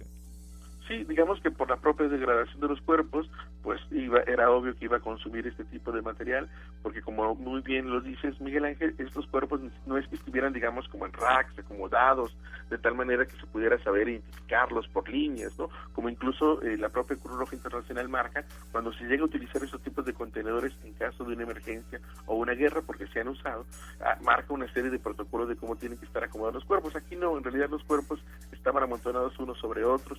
Hay imágenes donde los propios peritos, para buscar un cuerpo, pues tenían que caminar por encima de todos, en un escenario donde se supone que todo el tiempo iban a estar conectados estos contenedores a una fuente de luz, pero en testimonios también de peritos que nosotros logramos entrevistar, pues muchos de ellos hablan de que cuando se tenía que buscar un cuerpo, pues los contenedores permanecían abiertos por horas, que como estaban los cuerpos uno encima de otro, pues no permitía, incluso pues cuando estuvieran cerrados, el flujo de refrigeración de estos propios contenedores, digamos, funcionar adecuadamente, de tal manera que solo podía enfriar algunos cuerpos, pero la mayor parte, digamos, no se enfriaban, es decir, fue un desaseo total. E insisto, en este marco de la serie de crisis forense que encabeza Quinto Elemento Lab, pues demuestra el desdén que se tiene hacia los cuerpos de las personas fallecidas no identificadas, que, esto hay que decirlo muy claro, podría tratarse del cuerpo de una persona que está siendo buscada por alguien desde que denunció su desaparición. Y es que es terrorífica la escena. Un par de preguntitas más, estoy ya sobre el tiempo, pero me quedo con la duda. En este reportaje entiendo que es por un lado un recuento de toda esta historia, pero ¿se aporta algún elemento adicional para entender lo sucedido y los responsables y demás? Sí, de hecho el reportaje lo que hace es un recuento pero hacia atrás, ¿no? Es decir, ahorita yo conté la historia, digamos, de cuando estos trailers se encuentran y lo que ocurre después, y nosotros más bien lo que quisimos investigar fue justamente cómo ocurrió esto, a quién se le ocurrió, quiénes son los responsables, cuántos cuerpos en realidad estuvieron antes, ¿no? Y hay elementos que son muy importantes, hay una cadena, digamos, de custodia de todos los funcionarios que no se opusieron y que consideraron que era buena idea. También viene como estas historias que dan cuenta de cómo el contenedor estuvo operando por varios años y incluso ni siquiera existe registro real de cuántas personas estuvieron dentro de los contenedores, y también es una investigación que precisa lamentablemente cuántos de estos cuerpos van a quedarse sin identificar justo por el trabajo negligente de las propias autoridades, en este caso de la Fiscalía, que es responsable del destino final de los cuerpos, y el propio Instituto Jalisciense de Ciencias Forenses, que son los encargados también de la preservación de los cuerpos en cuanto los tienen en resguardo. Y otro elemento también importante es como el seguimiento que dimos a las denuncias que se han dado, porque a la fecha solo una funcionaria pública ha sido castigada, pero no por un delito, digamos, de tipo penal, porque por justamente el trato indolente a los cuerpos, sino por una falta de carácter administrativo. Después de estas denuncias, ¿qué pasó con estos cuerpos? Porque puedo entender también, o sea, no tratando de ser jueces aquí, uno puede entender que de pronto el nivel de violencia y la cantidad de cuerpos supera las capacidades del propio Estado para procesar adecuadamente los cuerpos. Me parece totalmente negligente y indigno el trato que se le dio a los cadáveres, pero entiendo un poco la problemática ante la que estaba la autoridad. Me parece una decisión estúpida, pero bueno, pero ¿qué pasó después? Porque supongo que no había espacios adecuados. ¿Qué se hizo con estos cuerpos después de la denuncia? Digamos que se hizo lo que se tendría que haber hecho en un principio. El gobierno invirtió, digamos, en la compra de gavetas para inhumar cada uno de los cuerpos en por lo menos dos panteones, el Panteón de Guadalajara y el Panteón de Salto, y ahí la mayor parte, digamos, de los cuerpos de las personas que estuvieron en los contenedores ahora están, digamos, a la espera de una futura identificación, y lo que hemos seguido investigando es que presenta una problemática también esta inhumación, porque tampoco es que sepan ellos de manera específica dónde es que dejaron a cada uno de los cuerpos, ¿no? Hay un desaseo total y terrible, pero los cuerpos ahora prevalecen, una buena parte de ellos, porque por lo menos 45 sí fueron identificados y entregados a sus familiares, y el resto están inhumados en panteones municipales. 45 fueron identificados. Sí, porque muchos de ellos incluso fueron a parar a estos contenedores cuando tenían plena identificación, es decir, muchas de estas personas llegaron incluso al propio CEMEFO con credenciales que daban cuenta de quiénes eran las personas, pero en un año y medio, nadie buscó a sus familiares hasta que estalló, digamos, el escándalo. ¿Y algún caso que encontraran, que familiares estaban buscando y que el cuerpo fuera encontrado aquí? Sí, por lo menos, digamos, de estos 45 personas que fueron identificadas, por lo menos en el caso de 24 había denuncia de desaparición, es decir, eran personas que estaban denunciadas como desaparecidas. Oye, y ya por último, ¿cómo se enmarca esto dentro de la problemática de crisis forense y de la problemática de personas desaparecidas en nuestro país? ¿Cuál es la gran conclusión de toda esta cobertura y el mensaje sobre el que se quiere, hacer reflexionar a la opinión pública y con ello a las autoridades? Sí, la primera, como objetivo de todo el proceso, la serie, es como dimensionar cuál es la gravedad de la crisis forense en México, ¿no? Sabemos que hay más de 38.500 cuerpos no identificados, en diversas morgues, pero no sabemos exactamente qué es lo que ocurre con ellos. Parte fundamental de la denuncia de esta serie de reportajes es justamente la irregularidad, el no registro, el desaseo, el desdén, la constante, violación a los derechos humanos, no solo de estos cuerpos, de estas personas fallecidas no identificadas, sino también la revictimización constante a la cual hacen padecer a las familias, que en muchos casos, en Colima también ha ocurrido que constantemente las familias van a preguntar al CEMEFO si su familiar no está ahí, y resulta que el familiar llegó ahí al primero o al segundo día después de que se reportó su desaparición, pero por la falta de registro, por la falta de trabajo, los propios CEMEFOs siempre niegan que el cuerpo está ahí, cuando luego los cuerpos prevalecen durante mucho tiempo. Entonces buscamos como retratar eso, buscamos retratar, que pues no solo en Jalisco existen contenedores de la muerte, sino que hay otros estados que ni siquiera, guardan registro, o que sin ningún tipo, de control llevan los cuerpos, como ocurre, por ejemplo, en Coahuila o en Guerrero, en fosas comunes, donde el registro ya ni siquiera la propia fiscalía o los institutos forenses lo tiene. El registro acaso lo llega a tener el panteonero, al cual solamente le dan los cuerpos y les dicen que los depositen en un espacio, y si no fuera por estos panteoneros no se podría saber ni quién está enterrado en qué lugar ni de qué manera.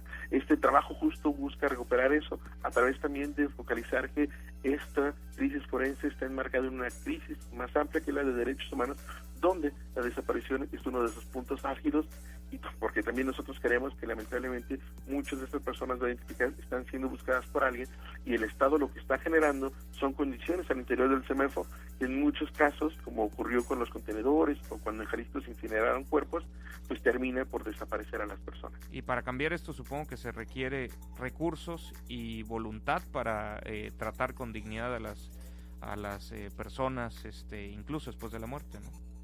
Sí, porque el gobierno actual anunció, un plan general, forense en todo el país, que está, recién arrancando, y lo que nosotros queremos es que justamente se dimensione de manera correcta lo que implica la crisis, porque no solo se trata como de encontrar y construir lugares para colocar a los cuerpos con esta dignidad que siempre se les tiene que dar, sino también se tiene que garantizar toda la trazabilidad que al final nos lleva a determinar dos cosas, ¿no? La identificación de la persona, pero lo segundo, que es muy importante, la verdad y la justicia, porque al menos en el caso, por ejemplo, de los contenedores, la mitad de las personas que fue a parar ahí era víctima de homicidio, ¿no? Y es importante también que se sepa quiénes fueron las personas responsables de sus muertes. Pues te agradezco muchísimo tu tiempo y el relevante trabajo que están haciendo. Gracias por platicarlo con nuestro auditorio, y obviamente estos micrófonos siguen abiertos para darle un seguimiento al trabajo que ustedes están haciendo. Gracias y muy buenos días.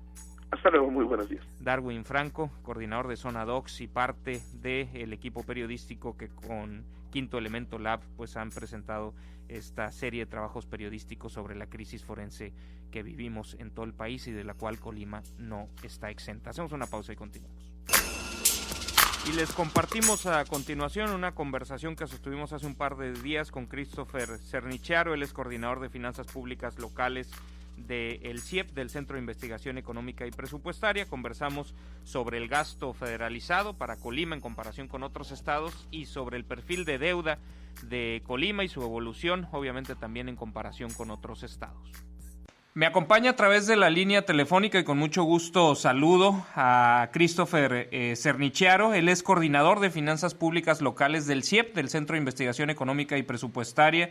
Es candidato a doctor en economía por la UAM. Christopher, muy buen día, gracias por acompañarnos. Hola Miguel Ángel, ¿cómo estás? Muchas gracias por invitarme. Hemos visto algunos análisis que han hecho de finanzas públicas locales recientemente, uno que tiene que ver con la coyuntura del proyecto de presupuesto de egresos de la Federación, de la presentación del paquete económico, y otro que tiene que ver con análisis que hacen de manera continua sobre el perfil de deuda subnacional, ¿no? De cada una de las entidades del país. Quisiera empezar con esto último, con el tema de deuda, Christopher. Te decía fuera del aire y quisiera retomarlo para el auditorio, pues que en meses recientes la deuda del estado de Colima ha estado pues en el centro de la polémica y de la atención pública por una contratación, por una aprobación de una autorización para que contrate deuda de largo plazo el Ejecutivo Estatal por hasta 740 millones de pesos, que está, hay recursos en la Suprema Corte, que ya desecharon esta acción de inconstitucionalidad, pero quienes la promovieron dijeron que van a recurrir a la resolución. Entonces, creo que es un buen momento, independientemente de que esta deuda no se ha concretado, para saber cuál es el punto de partida y cómo estamos en comparación con otros estados. Así es que quisiera comenzar con ello. Y he visto que ustedes presentan distintos indicadores. Uno de ellos es deuda pública como porcentaje del PIB, ¿no? Qué tanta deuda hay en cada estado como porcentaje de la economía de cada estado, y otro es deuda como proporción de los ingresos de libre disposición. ¿Cuál te gusta más para comparar entidades federativas y su nivel de endeudamiento? Pues muchas gracias, muy buena pregunta, Miguel Ángel. Mira, creo que los dos indicadores nos dan información valiosa. Por una parte, como bien lo mencionas, la deuda como porcentaje del PIB me dice cuánto debes en relación con todo el tamaño de tu economía, ¿no? También me da una idea de la capacidad de la actividad productiva que hay en cada estado. Entonces ese indicador me gusta. También me gusta el otro, ¿no? También me gusta el PIB como porcentaje de los ingresos de libre disposición, porque cuando hablamos de recursos públicos estatales debemos tener presente dos componentes importantes: son las aportaciones y las participaciones. Las aportaciones ya están etiquetadas, ya tienen un fin predestinado. Las participaciones no, son de libre disposición para los gobiernos locales. Entonces ese indicador nos dice el tamaño de la deuda en comparación con esos ingresos que no están comprometidos, que no están etiquetados para los gobiernos. Okay. Entonces, deuda como proporción de los ingresos de libre disposición, ¿sería lo mismo que decir deuda como porcentaje de las participaciones federales? No, considero que no son sinónimos, porque otra fuente de ingresos que tienen los estados, pues es su recaudación local, ¿no? Recaudación local, ok. Y es como proporción de los ingresos de libre disposición del año en cuestión, ¿no? Es correcto, sí, del año en cuestión. ¿Y cómo sale Colima en cualquiera de estos dos indicadores? Mira, por ejemplo, si me permites, me gustaría platicar un poquito de la deuda como porcentaje del PIB primero. El caso de Colima se me hace interesante porque la evolución de su deuda subnacional como porcentaje del PIB, ¿cómo decirlo? Es casi como un espejo de la evolución de la deuda subnacional promedio para los 32 estados. ¿A qué me refiero con esto?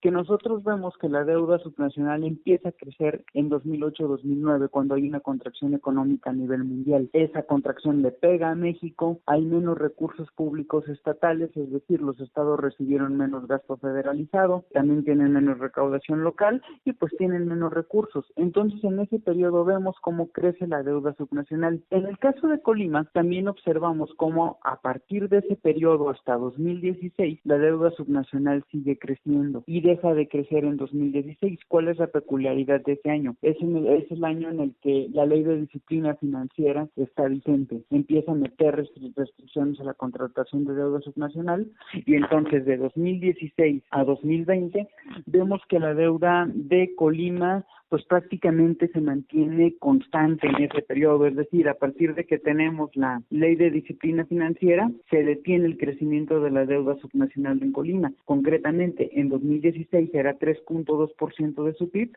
y en 2020 hasta marzo era 3.1% del PIB, ¿vale? A lo mejor no bajó tanto, pero dejó de crecer. Por ese lado se me hace interesante. Y bueno, esas fechas, perdón que te interrumpa, también coincide, y un poco le doy contexto al auditorio, y tal vez pues es parte del contexto político local. Pues inicia una administración estatal y venía... aunque no hubo cambio de partido, sí hubo un poco de crítica del actual gobierno cuando era candidato, pues un poco de las finanzas que le dejó. Entonces fue parte de los planteamientos como sanear las finanzas públicas locales. También ha habido un esfuerzo en ese sentido por ir liquidando algunos adeudos y por no contratar nuevos. Pero nos dices, también coincide con mayores restricciones para endeudarse por cuestiones normativas, ¿no? Correcto, esas empezaron a estar vigentes en 2016 y de 2016 a la fecha habríamos visto que incluso bajó un poquito la deuda subnacional de Colima como porcentaje de su PIB de 3.2% a 3.1%, que ahora también este año pues es otra peculiaridad, ¿no? Tuvimos o estamos teniendo la contracción económica a causa de la cuarentena del COVID y pues varios analistas la toman como punto de comparación el momento que platicábamos hace rato, ¿no? El 2008-2009 dice tenemos una contracción económica, tenemos menos recursos, tuvimos menos recursos, tuvimos que recurrir a la deuda subnacional y pues vamos a ver cómo termina este año, ¿no? Yo insisto, no ha terminado, hay que ver cuánto se acaba creciendo a final de cuentas. Y espero no ponerme muy técnico para el auditorio, pero me llama la atención esto que nos dices de la crisis económica de 2008-2009, que ahí comienzan a aumentar las deudas como porcentaje del PIB. Digo, me parece normal dada la reducción del PIB, ¿no? O sea, hay una reducción en el denominador y pues el cociente se vuelve más grande, pero si a partir de ahí se mantuvo, pues a pesar de la recuperación económica, quiere decir que también los estados se endeudaron más a partir de ese momento, ¿no? Es correcto, hubo algunos casos en que sí siguió creciendo la deuda, en otros no, pero ahorita en el caso en la media nivel, o sea, la deuda subnacional media para todos los estados, sí habríamos observado que creció. Oye, ¿cuál era la media en 2000? ¿Cuál era la media en no sé si tengas 2008, 2009 y 2016 y 2020 para comparar a ese movimiento en Colima en esos mismos años? Claro que sí. ¿Quieres las medias, verdad? ¿Me podrías repetir los años? Pues los que tengas en el contexto de aquella a que hacías referencia tú, no sé si 2008 o 2009, y luego los años que mencionaste recientes, 2016 y 2020. Ok, mira, en 2008 era 1.5. ¿Y en Colima? 1.5 también. Estábamos en la media. En la media. Y de hecho 2009, cuando se va dando la contracción económica, ahí la media nacional es 2. Colima queda bajito con 1.9. ¿Y para 2016? En 2016 la deuda estaba en 3.2. ¿La media nacional? La de Colima en 3.2. Ah, ok. ¿Y la media nacional en 2016? También en 3.2. Se movió Colima con la media. Es a lo que me refería hace rato, que el comportamiento de la deuda subnacional en Colima es casi un espejo del comportamiento de la deuda subnacional media. Y por último, en 2020, ¿cuál es la media nacional? En 2020, la media nacional es 2.82 del PIB. Y Colima está arribita de la media nacional. Bastante arriba, 2.82. Pues sí, arribita, 3.1. Ese 3.1 de 2020, ¿en qué posición lo coloca entre los estados más endeudados o menos endeudados? Está unos puntos arriba de la media nacional, pero ¿en qué posición está si esto fuera un ranking de los más endeudados? Ok, si habláramos de que uno es el más endeudado, ajá, y 32 el menos endeudado, Colima sería el número 13, es decir, está ahí como a media tabla, ¿no? Número 13. Número 13. ¿Y en 2016 en qué posición estaba? En 2016 era la 15, también donde el 1 es el más endeudado. Ok, entonces ha mejorado un poco su posición comparativa en los últimos 4 años. Sí, correcto, 2 lugares. Y estamos hablando de deuda como porcentaje del PIB. Perfecto, ya nos decías entonces, una de las cosas que destacabas, decías, pues se mueve más o menos como en una calca de los movimientos que ha tenido la deuda subnacional en todo el país. ¿Alguna otra cosa que destacarías de lo que puedes ver en los indicadores sobre Colima? Quizás nada más hablar un poquito de los ingresos, como porcentaje de los ingresos de libre disposición. En ese caso, pues Colima también se ubica a media tabla, por decirlo de alguna forma. Te digo, en 2020 la deuda subnacional de Colima como porcentaje de los ingresos de libre disposición era 57.8%, el número 14 a nivel nacional, siendo el 1 el más endeudado, y el promedio nacional era 58.0, ¿no? Entonces, también un comportamiento muy similar. Oye, y una duda, cuando toman deuda, aquí estamos hablando de deuda de largo plazo, ¿verdad? Las dos, es toda la deuda subnacional, es toda la deuda que contraten los estados, las instituciones de los estados, los municipios y las instituciones de los municipios. Miguel Ángel, si me permite regresarme tantito, Ajá. la deuda subnacional como porcentaje de los ingresos de libre disposición en Colima en 2016 era 57%. Prácticamente igual. Prácticamente igual, 0.8% más, 0.8 puntos porcentuales más en 2020, ¿no? Pero sí, prácticamente igual. ¿Y la media nacional en aquel momento? Esa sí es la que te debo. Ah, ok. Entonces, en términos de capacidad de pago también a media tabla, pues no es de los estados que tengan más bronca para pagar su deuda o que estén más endeudados, emproblemados Claro, para pagarlo. No, para nada. Sí, no, claro, a media tabla. ¿Cuáles son los peores estados? ¿Cómo pintan esos estados que sean como el ejemplo a no seguir? Mira, más que el ejemplo a no seguir, no me animaría a decir eso porque realmente desconozco las circunstancias particulares de cada uno de los estados, pero pues sí te puedo decir cuáles son los que tienen una deuda más alta, ¿no? Claro. Déjame adivinar, Coahuila. Sí, es correcto, es uno de ellos. Estoy viendo la tabla, la verdad. Está bien, yo también. Pero también me acordé de los Moreira. Ya sé que ustedes no van a querer entrarle a lo político, pero eso lo digo yo. Sí, es que exacto, es uno de los más endeudados. De hecho, el más endeudado sería primero Chihuahua, 7.1% de su PIB. Ellos fueron los más... ¿sí? Quintana Roo también 7.1% de su PIB. Y luego yo decía Coahuila en el otro indicador, en el de sobre ingresos de libre disposición. Sí, correcto, el 1 y Chihuahua en el 2, sí. ¿Y quiénes son los estados que mejor están en el otro extremo? Los que tienen sus deudas más bajas. Bueno, uno también de los que tiene deudas más bajas como porcentaje de su PIB es Querétaro con 0.1% de su PIB. Y Tlaxcala, que creo que está en 0, pero la prohibieron por ley, entiendo, ¿no? Sí, yo hasta donde sé, ponen notas en los cuadros donde dicen que Tlaxcala no hace como un registro de su deuda en el registro público único. Más bien yo diría que ese está como sin dato. Entiendo que hubo una regulación local como para prohibir el endeudamiento. Entonces, no ves a Colima emproblemado y lo ves moviéndose como se ha movido este fenómeno, por así decirlo, a nivel nacional. Sí, es correcto, sí. Bueno, pasando al otro tema, Christopher, obviamente ha llamado mucho la atención y ha generado discusión pública la presentación del paquete económico para el próximo año.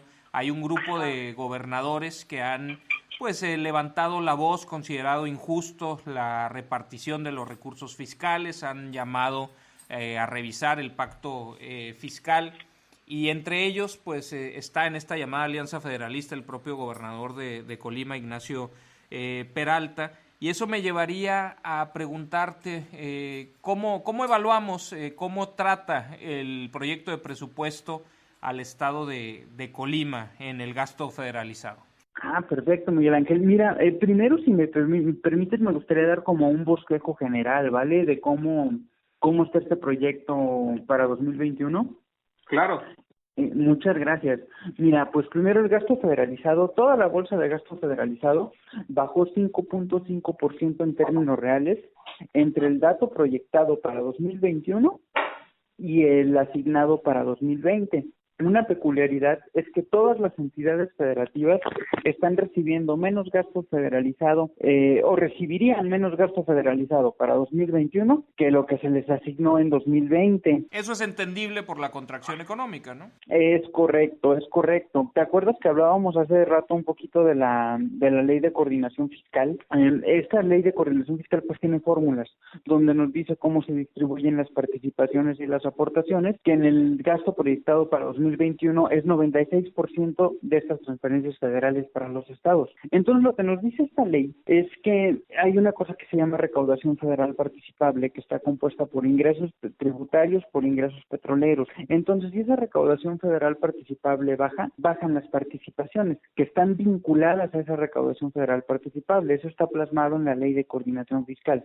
te dice, por ejemplo, el Fondo General de Participaciones es 20% de la recaudación federal participable. Entonces, si baja la recaudación federal participable, bajan participaciones, baja gasto federalizado. Esta ley de coordinación fiscal también nos dice que la recaudación federal participable va a ser una referencia para determinar algunos fondos de aportaciones, no todos, solamente 4 de ellos: el de infraestructura social, el de fortalecimiento para estados, fortalecimiento para municipios y el de aportaciones múltiples. En otras palabras, si bajó la recaudación federal participable, esos 4 fondos de aportaciones también tendrían menos recursos. Entonces, como bien dices, la baja del gasto federalizado sería un fenómeno económico. Está aunado a la contracción económica de 2020. ¿Y la recaudación participable baja en una proporción similar a nos decía 5.5%? Mira, no tengo el dato de memoria, pero en términos reales, la proyección que se hace en la iniciativa de ley de ingresos de la Federación para 2021 y la ley de ingresos del 2020, creo que en términos reales bajó 3% la recaudación federal participable. Y bueno, regresando a la pregunta, Colima, ¿cómo evaluar cómo le va en el gasto federalizado? Muchas gracias. Mira, a Colima, ahí te va. A mí me gusta hacer el análisis de gasto federalizado en términos por habitante, ¿vale?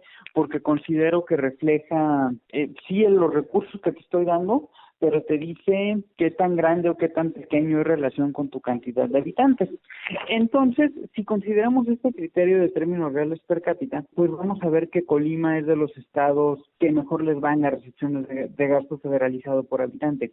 En promedio, por cada persona, para 2021 se proyecta que Colima reciba 17,998 pesos por persona, es decir, prácticamente 18,000 pesos por persona, lo cual lo hace el cuarto estado que más gasto federalizado en términos per cápita recibe. Perdón, discúlpame. Es que veía en una tabla de ustedes que decía jerarquía el 6. ¿En gasto federalizado? Sí, pero creo que es la variación, ¿verdad? Sí, es correcto. Fíjate, pero eso es muy buen punto ese que tomas.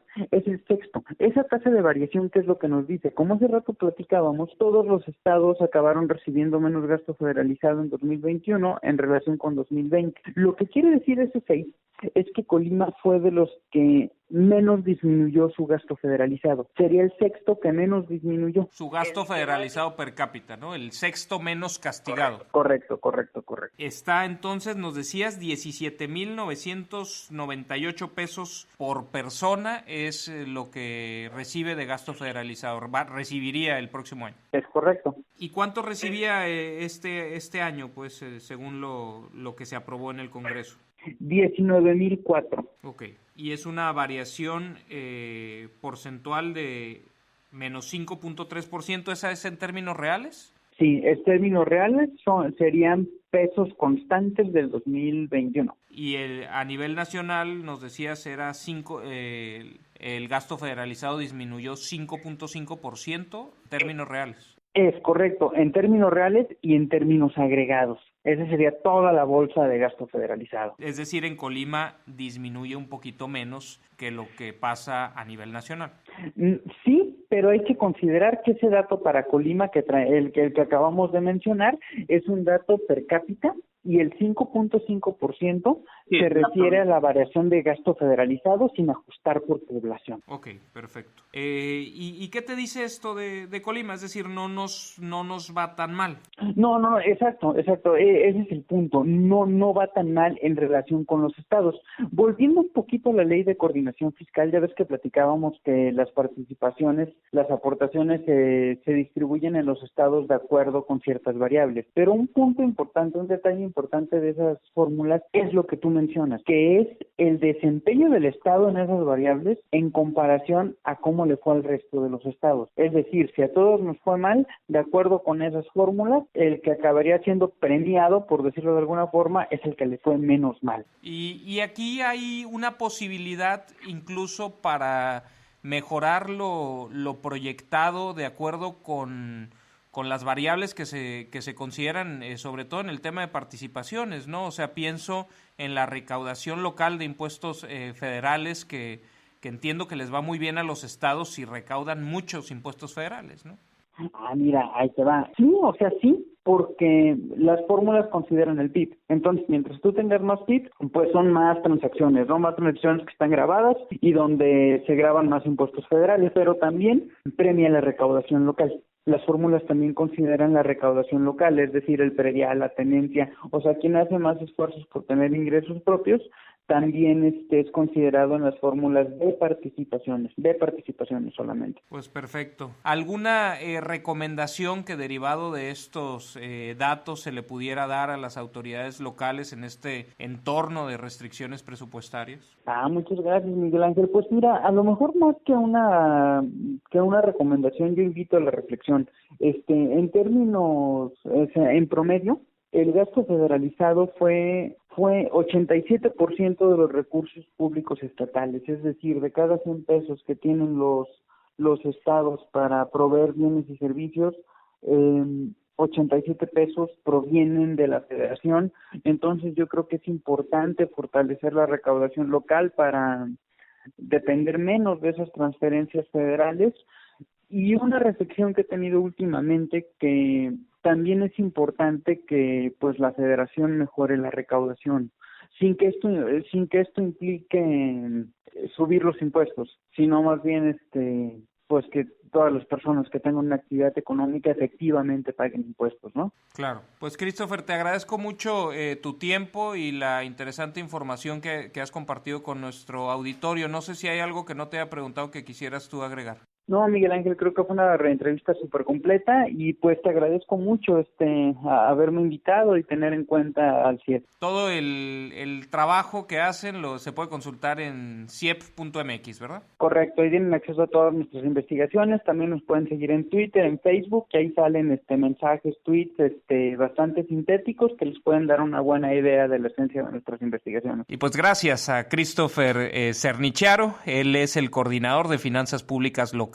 del CIEP, que nos platicó un poquito sobre el perfil de deuda de nuestro estado y también cómo nos fue o cómo plantea el proyecto de presupuesto de egresos de la Federación que le vaya a Colima en comparación con otros estados.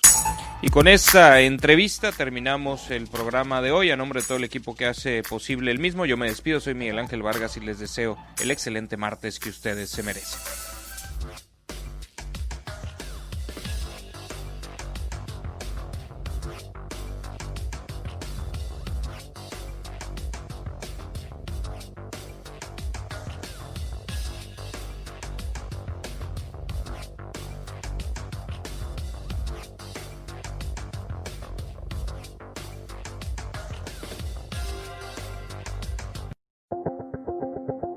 Primera Estación, el podcast de estacionpacífico.com con Miguel Ángel Vargas. Es traído a ustedes por La Marina, va con tu estilo, Cervecería de Colima, nos gusta mucho ser de aquí, y Kiosco, celebremos lo nuestro. Presentaron